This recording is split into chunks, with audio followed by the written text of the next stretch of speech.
Hey guys, good afternoon. লগতে দুৰ্গা পূজাৰ অলেখ শুভকামনা থাকিল সকলোলৈকে। পূজাৰ ছুটীলৈ আমি সকলোৱে যাম আজি ঘৰলৈ। তো পটককৈ ৰেডি হৈ হোষ্টেলৰ পৰা ওলাই বায়'মেট্ৰিক দি চাইন কৰি সকলোৱে গেটৰ বাহিৰত। টমটম লৈ আমি পালোহি ৰেল ষ্টেচন আৰু এইটোৱে হৈছে ঠাকুৰকুছিৰ ৰেল ষ্টেচন।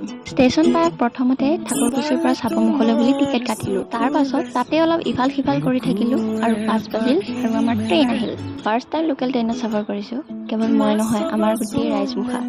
ট্ৰেইনত বেচিবলৈ অনা বস্তুবোৰ যে ইমান বাহিয়াত লাগে খাই মই আজিহে গম পালোঁ। ওচৰতে চিট এটা খালী হোৱা দেখি গৈ পেলাই বহি ল'লোঁ। খন্তেক সময় পাছতে আমি পালোহি চাপৰমুখ ষ্টেচন পাই ট্ৰেইনৰ পৰা নামি সকলোকে বাই বাই দি মই লগ পালোঁ দাদাক।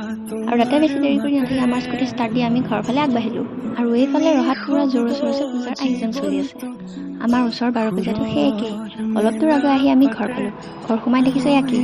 মহাশয় দেখোন কেউমেওকৈ বাহিৰত পৰি আছে। ময়ো ভিতৰত সোমাই বৰ বেছি দেৰি নকৰি ফ্ৰেছ হৈ ল'লোঁ। আজিলৈ ইমান আছিল, আকৌ লগ পাম মোৰ অন্য এটা ভিডিঅ' তেতিয়ালৈ বাই বাই।